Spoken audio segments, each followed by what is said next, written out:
Why do you keep calling this the Chinese virus? It comes from China. That's why. It comes from China. I want to be accurate. We hold China fully responsible for concealing the virus and unleashing it upon the world. We got hit by the virus that came from China. I do want people to understand this is a worldwide problem caused by China.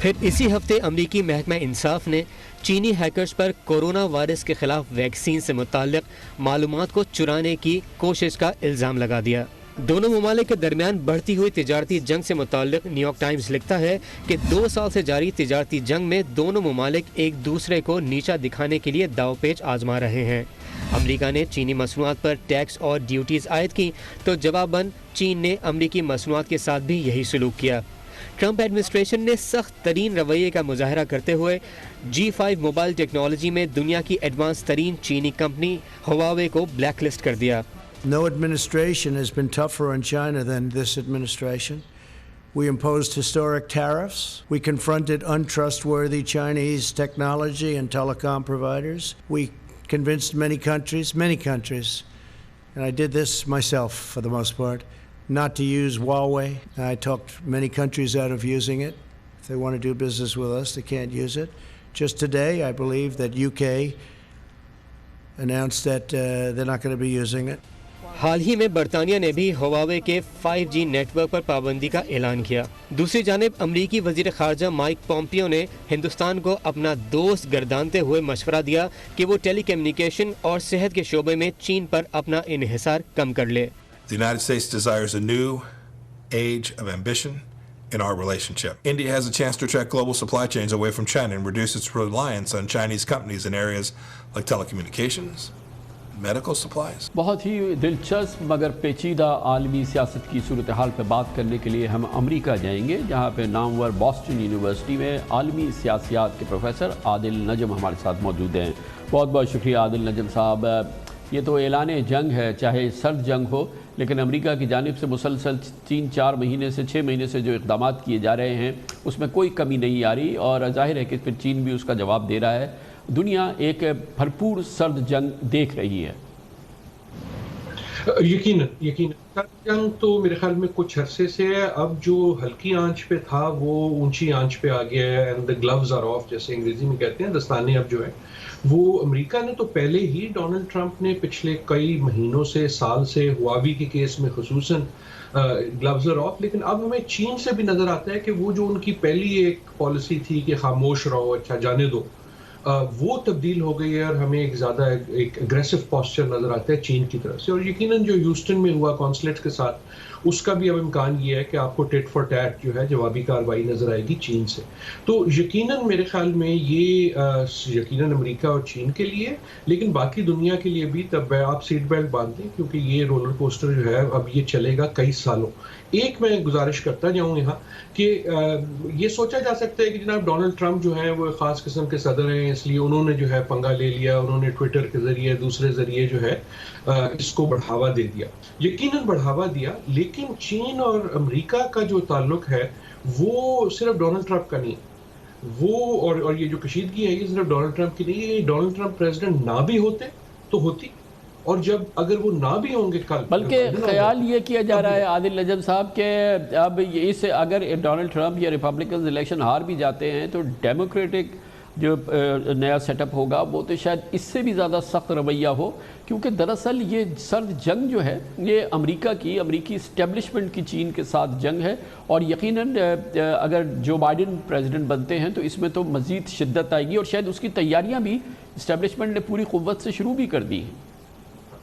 شدت آئے نہ آئے لیکن کم نہیں ہوگی، اور لیکن اس کا طریقہ واردات بدل جائے گا، کیونکہ ڈونلڈ ٹرمپ کا طریقہ واردات فرق ہے۔ لیکن جیسے آپ نے بالکل درست کہا، دیکھیں ایک جو ہے ایک اسٹیبلش پاور ہے، اور پچھلے کو 20 سال سے تو اس کو یہ بھی خبت ہے کہ ہم واحد پاور ہیں، کیونکہ اس سے پہلے تو کولڈ وار میں ایک بیلنس بھی تھا نا،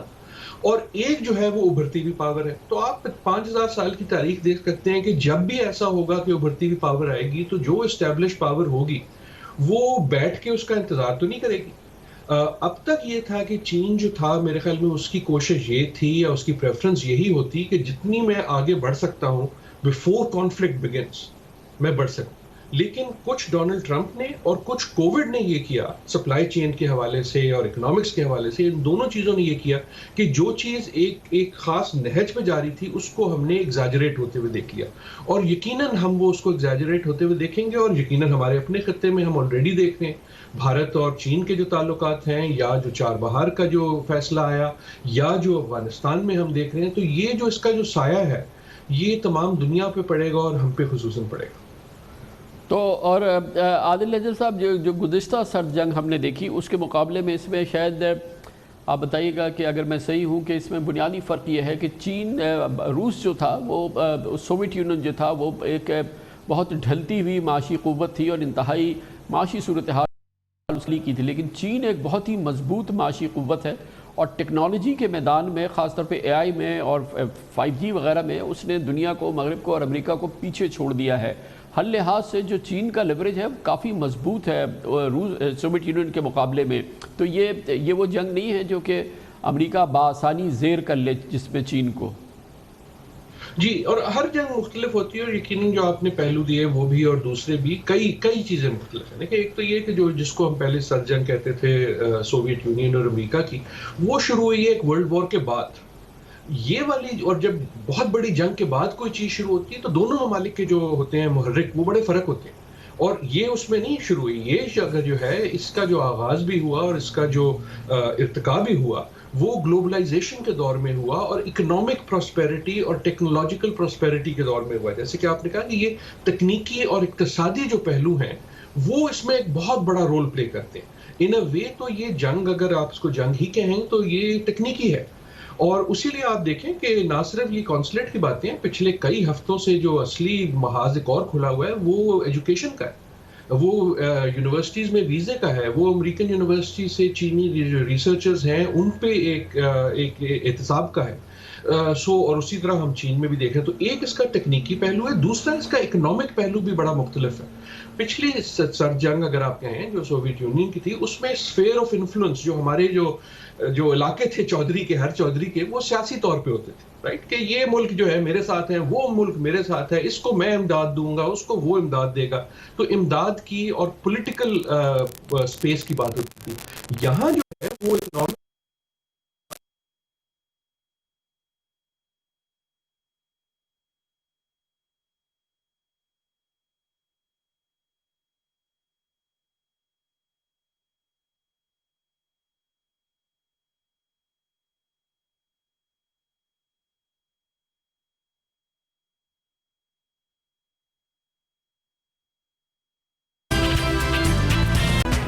کرونا وائرس نے پاکستان میں کاروبار کو بہت ہی شدید نقصان پہنچایا ہے، خاص طور پہ دکانوں کے کاروبار کو، ریٹیل انڈسٹری کو بے پناہ نقصان پہنچا ہے، مگر ناقابل تلافی نقصان پہنچا ہے روزگار کو، اور لاکھوں روزگار پاکستان کا متاثر ہوا ہے یا لاکھوں لوگ بے روزگار ہو گئے ہیں. خاص طور پہ وہ لوگ جو پاکستان میں restaurant, cafe, hotel, hospitality industry, beauty salon, hair cutting salon, catering halls, شادی ہالز کے بزنسز سے منسلک تھے. یہ تمام لوگ بالکل بے روزگار ہو گئے ہیں اور یقیناً یہ صورتحال ناقابل برداشت ہے ان لاکھوں خاندانوں کے لیے. اسی لیے حکومت پر شدید دباؤ ہے. اب جبکہ صورتحال بہتر ہو رہی ہے، دنیا کے دوسرے ملکوں کی طرح سے ان تمام ایونیوز کو، ان تمام شعبہ زندگی کو کھولا جائے اور اس کے لیے چاہے جتنی امپورٹنٹ SOPs لگانی ہوں وہ لگائی جائیں، لیکن اس کاروبار کو بحال کرنا بہت ضروری ہے تاکہ یہ تمام روزگار بحال ہو جائیں. اب لوگ سڑکوں پہ نکل رہے ہیں. کل کراچی میں بیوٹی سیلون والوں نے، خاتون جو خواتین خاص طور پہ اس کاروبار سے منسلک ہیں وہ بہت زیادہ پریشان ہیں. کل انہوں نے اپنے انداز سے احتجاج کیا. اس سے پہلے کیٹرنگ والے اور شادی ہال والے بھی اپنے انداز سے احتجاج کرتے رہے ہیں.